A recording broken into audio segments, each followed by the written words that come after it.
Good morning to you. It's 4 minutes after 9 on Monday the 21st of January, and it's fair to say that it does appear that each time I've had the pleasure of welcoming Jacob Rees-Mogg to the studio over the past 4, 5, maybe half a dozen appearances, it has been on a key day. Of course, Jacob Rees-Mogg, Conservative MP for North East Somerset, chairs the all-important ERG, European Research Group, and I'm delighted to say one of my colleagues here on LBC started his show on Friday. So before the first question, Jacob Rees-Mogg, thank you for coming into the studio as ever. Thank you. Did you enjoy Friday? Did it go well for you, sir? Well, I very much enjoyed doing it. It's more important, what did your listeners think, and will they listen again this coming Friday? So time will tell, but I certainly enjoyed doing it. Don't miss Jacob. He's back this coming Friday taking your calls. He's with me now, and we will take the first of those calls, Mr. Rees-Mogg, after I say, and we reflected this in the first hour, it is supposedly Plan B day today. I think around 3:30 this afternoon we hear from the Prime Minister. We hear that there have been calls, and I'm sure there have over the weekend, a cabinet call yesterday.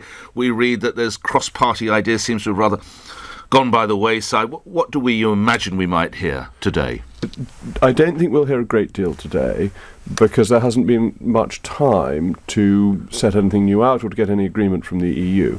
In a way, the motion that required the Prime Minister to come and make a statement within 3 days wasn't properly thought through, because within 3 days you can't change an agreement that's taken 2 years to negotiate.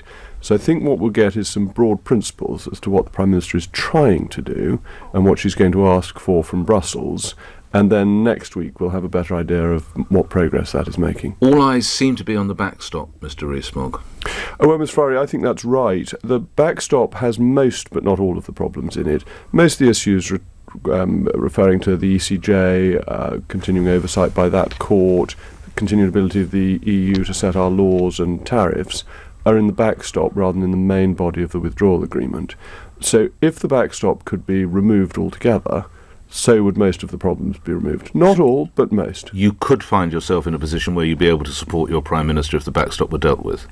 There's still the issue of £39 billion without any link to the trade deal in future, but the overwhelming majority of the problems are in the backstop. And you probably heard on the LBC News Bulletin, Sir Vince Cable is of the opinion it can't be moved in any way or altered in any fashion, is what Sir Vince is saying. Well, that suits his political view of the world, doesn't it? He wants a second referendum, he wants a loser's vote. Lib Dems have been very good at losing, so they want to have another chance to try, rather than saying, as an objective observer, what could be done.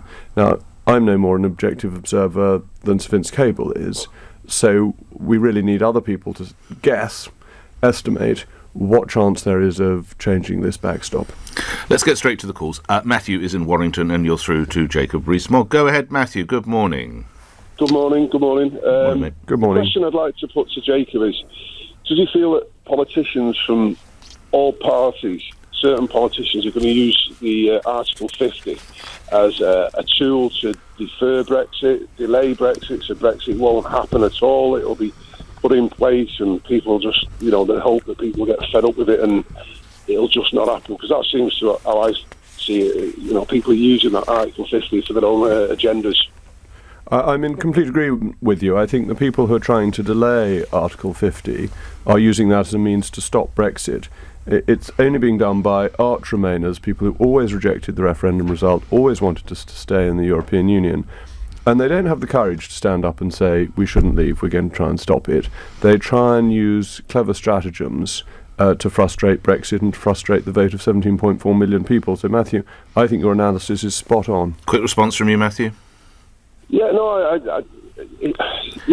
All right. I think they're going to. I think when the next elections come, I think certain politicians are in for a shock, because they're taking the public for a bit of a ride, and people are getting a bit fed up with it now. We voted out, and that's where whether we have a deal or no deal, we're leaving Europe, and there should be no second referendum. And you're not worried, lastly, Matthew, you're not worried about the moving to a no-deal Brexit, as it's called? No, we're Great Britain. We're a wonderful nation. I think a lot of people in high places are very scared. Okay. Matthew, thank you, Matthew. Let's explore that. Is there a sense that, with respect to you and your colleagues, a lot of people are within Westminster, or certainly within London, or even if you'll allow within the M25, once you start moving to Warrington, or you move elsewhere around the country, it doesn't just mean to the north, down to where your constituency is, actually you get a very different take about a no-deal Brexit. You get people who say, look, it might be a bit bumpy, but we're Britain, we'll get through. Absolutely. I mean, you saw this in, of all things, The Guardian, which had a poll saying that the most popular individual choice was now leaving without a deal. 28% of people said leaving without a deal was then preferred option. And I think 24% said a second referendum. And to The Guardian, that's viewed as being alarming. But actually, to people like Matthew, it's what they voted for. They voted to leave. They didn't vote for a deal. And I think you're spot on that outside very central London, people want to get out, they want the vote respected. It's only in the political media world we inhabit that there's this very strong desire to stop Brexit at any cost. And I didn't see it, I confess, but is this what played out, I read, in Question Time, which came out of Derby, I believe, last week, in which Diane Abbott, I didn't see it, was perhaps the victim of rather an unfair or unexpected level of hostility, because, again, you're in Derby, you're not in Westminster, Jacob Rees-Mogg. I didn't see it because I was actually addressing the Nottingham Conservatives. Right, not a million miles away, East Midlands as well. And there again, I mean, it was a large dinner, 200 or 300 people, almost all very strongly in favour of leaving. But that's Conservatives. You're not surprised with that, perhaps as one might be by Question Time's broader audience. That's absolutely right. And I think your analysis is correct, that in Derby, the feeling is we want to leave. And somebody who's seen as trying to frustrate that is inevitably going to get a difficult ride. James is in St John's Wood, coming back to London. James, you're through to Jacob Rees-Mogg. Go ahead. Oh, yes, good morning. Good morning. Do you think a general election would break the Brexit deadlock? Interesting. Well, I'm not sure that it would, because the division on Brexit is as much within the parties as between the parties. So if there were to be a general election and you live in North East Somerset and you're a Labour supporter, do you vote for me to back Brexit, or do you vote with your traditional party? If you live in Beaconsfield and you're very strongly pro-Brexit but you're a Conservative, would you vote for Dominic Grieve, or would you vote for somebody who wanted to deliver Brexit? And so I think you'd find, because of the divisions within parties, you wouldn't end up with anything much clearer at the end of the process. Quick response from you, James.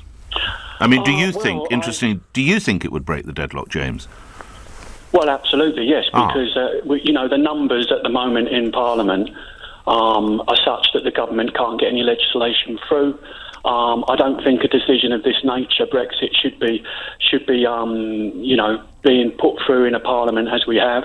Right. I think there's every argument that parliamentarians should take control of Brexit because there is no government. But do you see the point that Mr Rees-Mogg makes, and I'll put you straight back to him after you answer this, James, which is, if I happen to be a constituent of, say, Anna Soubry or Dominic Grieve, and I am a Conservative, how can I vote Conservative? Because I possibly will have seen their actions do nothing but frustrate a Brexit, James. What do I do then? Well, you have a decision not to vote or vote, but ultimately we could end up with a better numbers in Parliament. Jacob Rees-Mogg, better numbers, would you say, Jacob Rees-Mogg? I think they'd be different rather than better. I think you would find that the same divisions existed, and that in a new collection of MPs you would still have some who took views that weren't in line with the majority of their party. So with a bit of luck, you'd have on the Labour side the people like Kate Hoey, who have been such staunch Brexiteers, and even Dennis Skinner.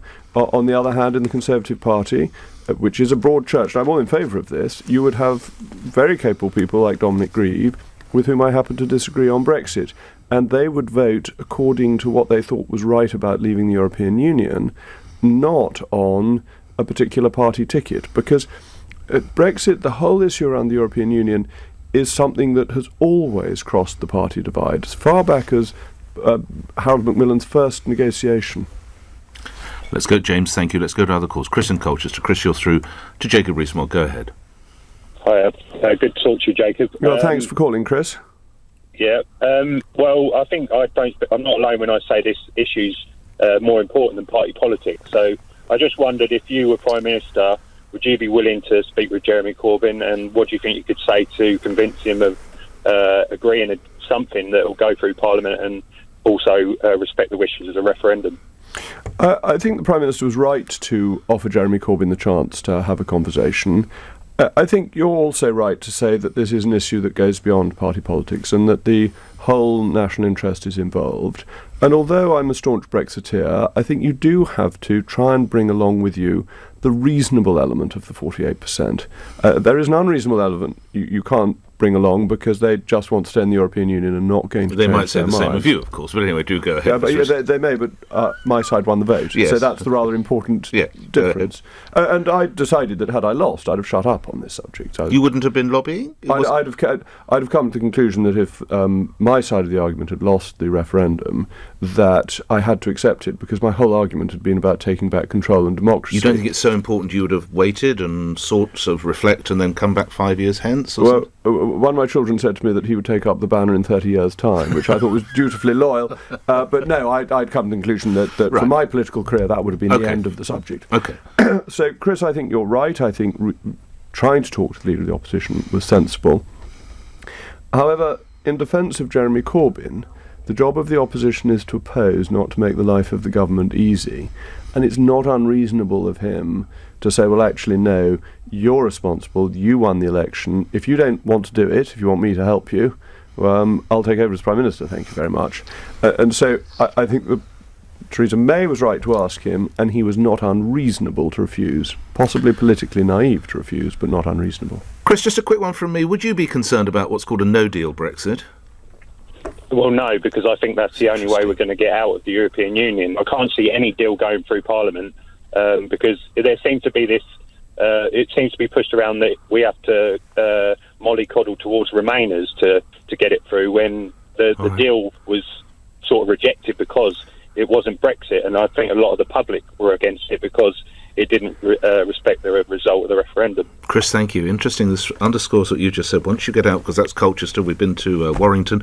Once you get out of London, it's a very different picture, as you were saying, Jacob Rees-Mogg. I think that's right. It's why during the referendum campaign, I was one of the few people who was optimistic that the Brexit side would win, because I found every time I went a mile from the City of London, the audience became more and more in favour of Brexit, and so once you got to Lincolnshire and so on, well, of course, you've got Scotland. You've got Scotland, which is a different kettle of fish. Scotland is a very different political setup. Okay. Though even there, what is it? About a third of SNP members wanted to leave the European Union.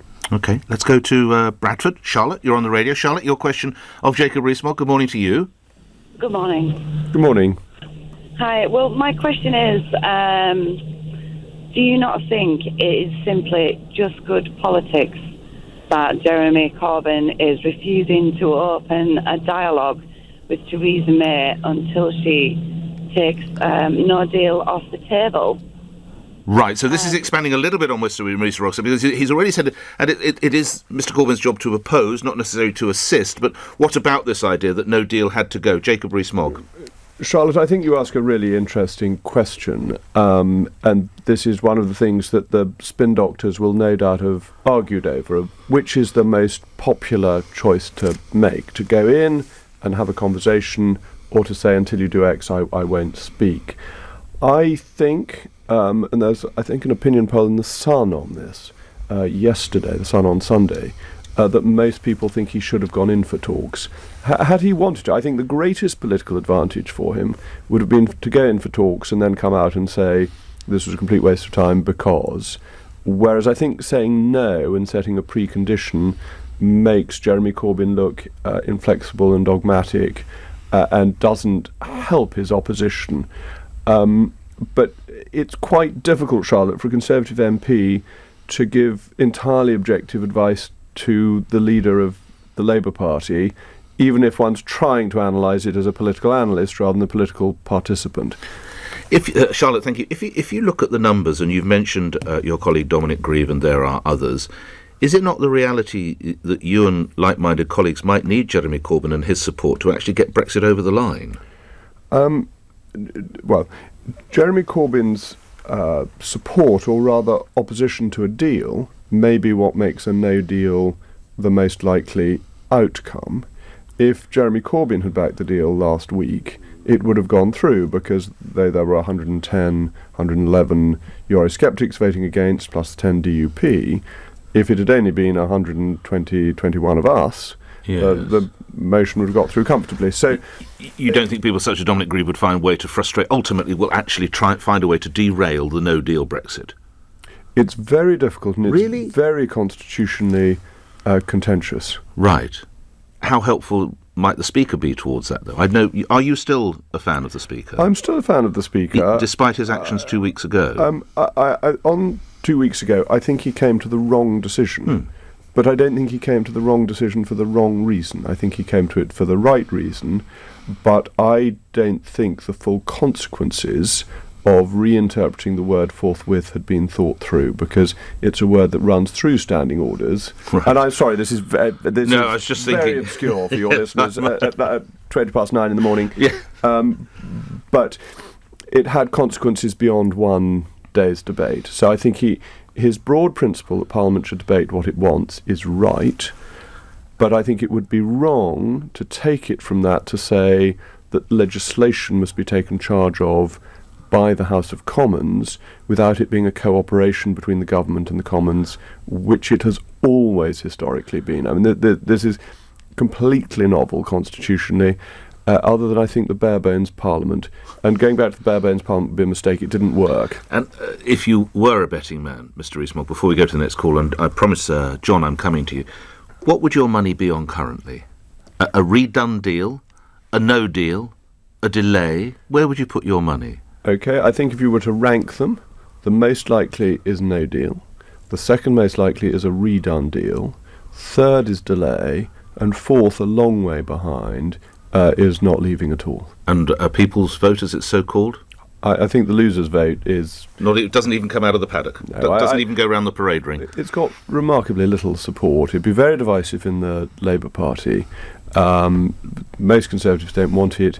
And some, I have to say, there's a chunk of quite vocal Conservatives who quite like the idea, isn't there?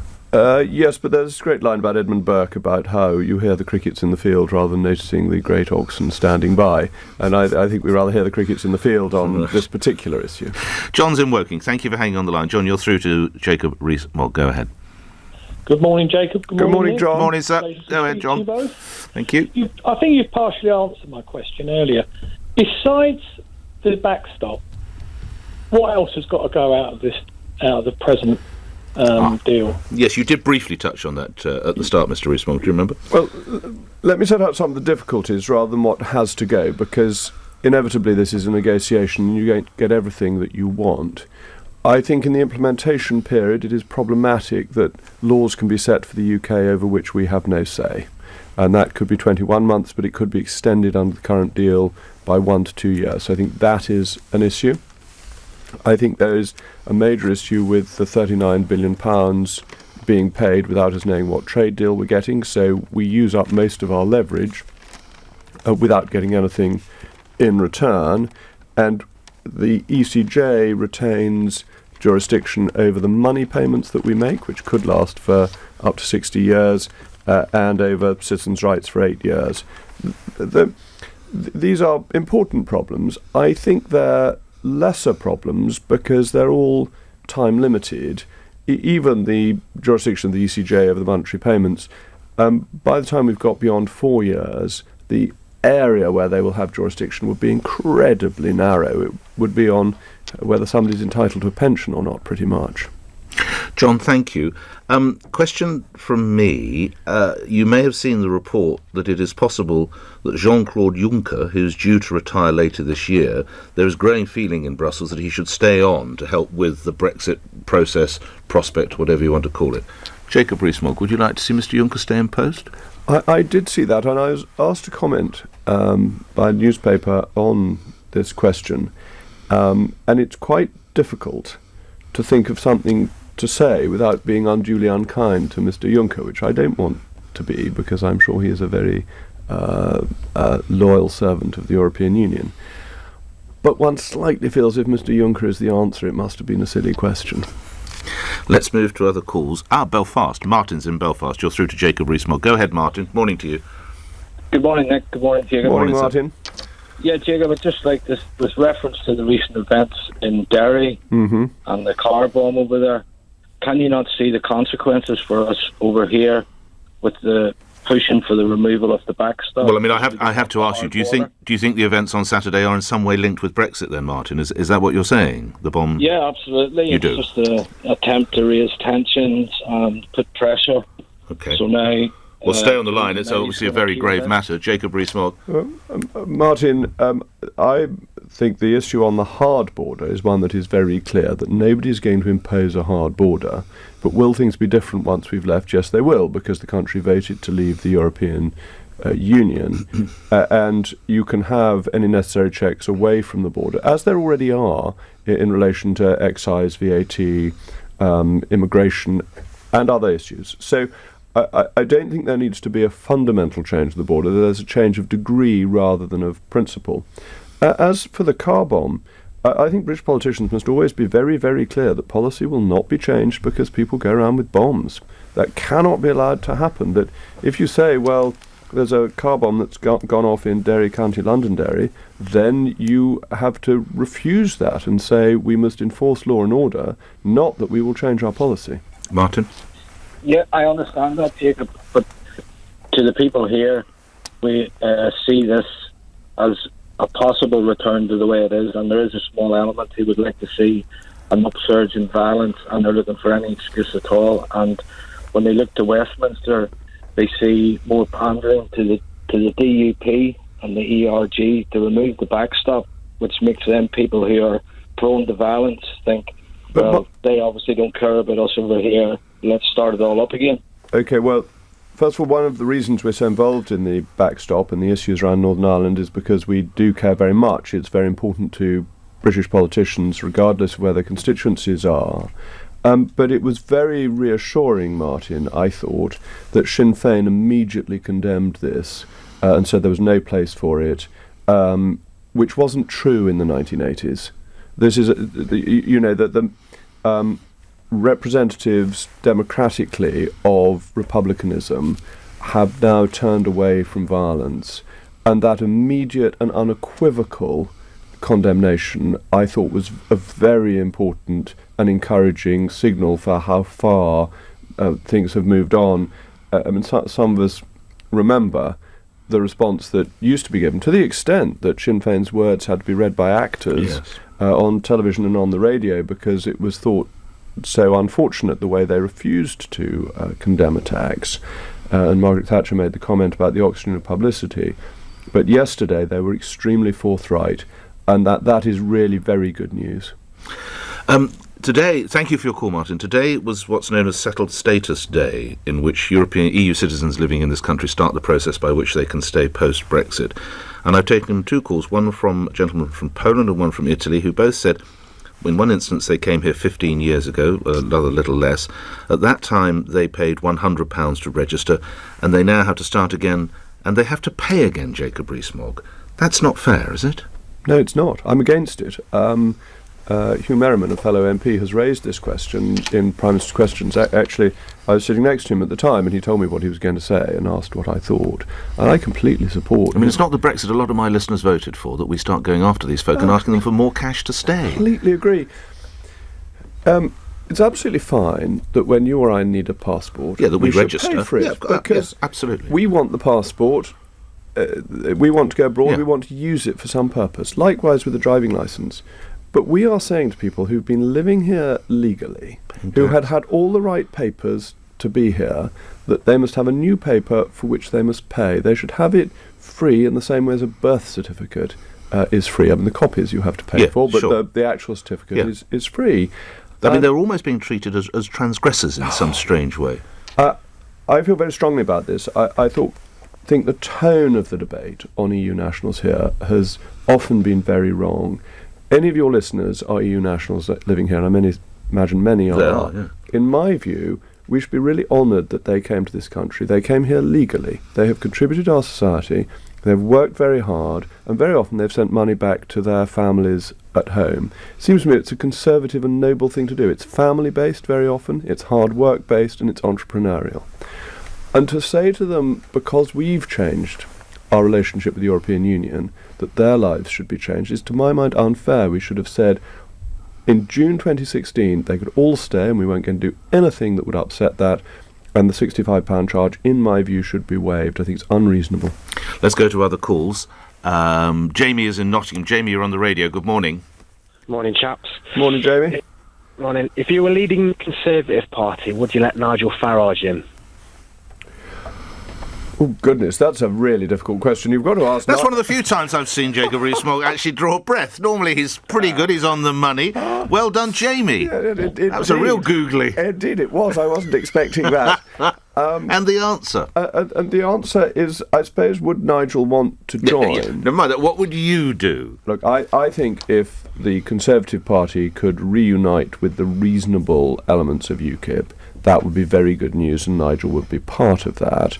I think the problem at the moment is that UKIP, with its links now to Tommy Robinson, has become... Which Nigel Farage is totally opposed to. That's right. Yeah. And so I think it would be much easier now than it would have been when he was still a member of UKIP. It may be a little bit early, though personally I hold Nigel in the highest regard and think he was one of the people who's instrumental in delivering Brexit. So I think it's almost, but perhaps a little bit more purdah is required. Jamie, good question. Let's fit in one last one. Valentine and Bromley. Your question, last one for the day. Go ahead. Hi, good morning, Jacob. Morning, what Valentine. I wanted to know was, to me, it seems very disingenuous for you to claim that we've had our referendum and we can't have a second vote or think about it when, according to this post I saw on Sky News the other day, the 24th of October 2011 at 9 a.m, you tweeted we could have two referendums. As it happens, it might make more sense to have the second referendum after the renegotiation is completed. So I want to know what's changed all of a sudden now that we've had the referendum and obviously the Leave side have won. And my second point is... because Jacob Rees-Mogg is one of a number. Michael Gove also had a tweet reminded Dr. Liam Fox, Jacob Rees-Mogg, your view on this. Valentine, there's a really simple answer to this. I didn't join Twitter until 2017, so how I put out a tweet at 9 in the morning on whatever date in 2011, I really don't know. It's not the real Jacob Rees-Mogg. No, it's not a tweet. It's completely dishonest. Oh, I see. They've just simply not mocked it true. And Sky really shouldn't broadcast things that are dishonest. I wasn't on Twitter. I made a speech where I made reference to the ideas around the second referendum, which you can look up in Hansard if you've got nothing better to do. And your view of a second referendum? My view of a second referendum was that what David Cameron should have done was have a mandate referendum so that he could go to the EU saying, look, this is the situation in the country, renegotiate, and then put his deal all leaving to the country. I see. But he didn't do the first bit, and therefore we had the final referendum as the only one. And this is clear in my speech, so I'm sorry to say, Valentine, you've been misled by dishonest people. Lastly, and I will be quick, your colleague Sajid Javid stands accused of not moving cutters quickly enough to the English Channel. We saw another troubled weekend. It's taken 3 weeks, and he said he'd seized control. How disappointed are you?